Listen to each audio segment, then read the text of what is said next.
Hi everyone. I have the sun behind me. I think it's hard to see me, but hope as I come around the bend we'll see each other better. I wanted to speak about Megxit a little bit. The Duchess of Sussex and the Duke, I think he's called Harry, leaving the royal family. What does Torah have to say about it? I mean, the first thing is how horrible it must be to be in such a public limelight. You know, I see just from my tiny little corner what it's like. I could walk on the street and someone comes up to me berating me at the corner about something I've said. I remember once mentioning something about drugs in a lecture, and that triggered someone. So when your life is a looking glass, I think that's super tough. And Torah gives us a beautiful insight in the blessings of Bilam, or in the Torah portion of Balak, where he says he intends to curse the Jewish people, but he praises them instead. And he says, how beautiful are your tents, Jacob, and your dwelling places, Israel. And one of the things that is taught about that is that what he was praising is the privacy. The way the tents were set up, the dwelling places in the desert, is that one person's opening, the opening of one tent, faced the back of another person's tent. So you weren't looking into each other's lives. You know, when I look at what's going on college campuses now, people just seem so unstable. I mean, the whole world over, but young people, and I think that much of that has to do with not having privacy. It's like your whole life is open, and then you have to construct a fake persona to present, because we're not really given a chance to build ourselves from the inside out. That's one thought.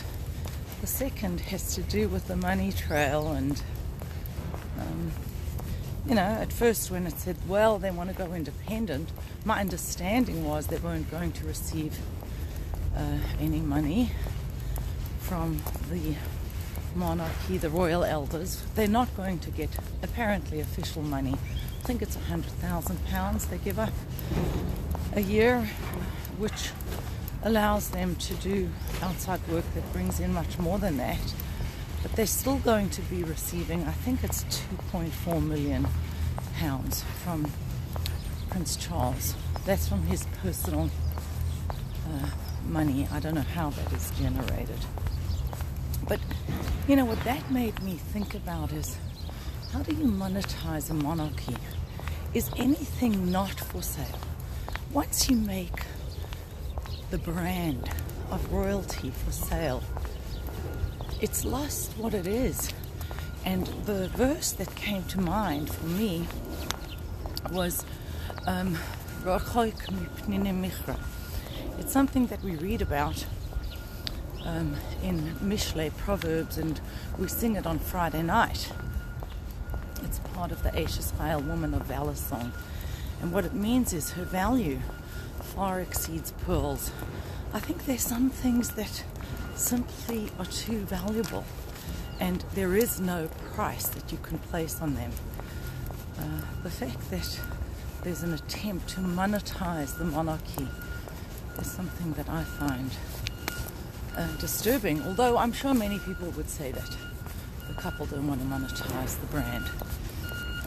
Well, then you don't call your website Sussex Royal. But for us, looking inside, I think that the point is, what do I have what is it about me that is not for sale? Simply, there's nothing that you could offer me that would make it worthwhile. Not even that. It's not possible to sell this thing. Like our soul.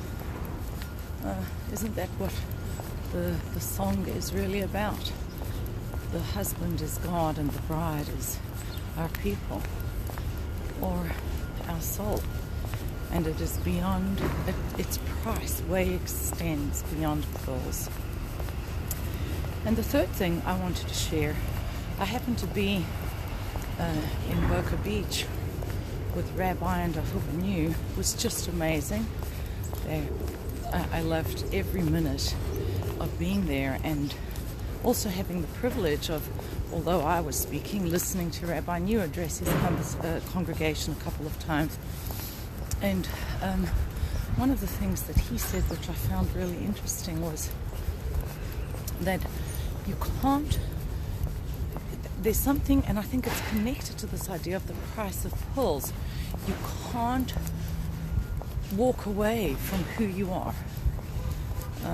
In this case, he's a son of royals and she is not.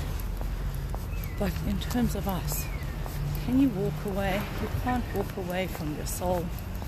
You can't walk away from your identity. One of the things I say over and over again in the method is that our existence, how we are, what we are, where we are, when it's all taking place, has two bookends: our identity and our purpose. It's who you are and why you're here. The identity is absolutely unchangeable. There's nothing you can do. You can't walk away from that. For a Jew to convert to Christianity doesn't mean you've become not Jewish. You can't walk away from your identity. It's just innate. It's too intrinsic. One would have to go to mikveh, immerse, reconnect one's consciousness with God as you come back. But who you are is unchangeable. Anyway, those are some thoughts. There's others coming up.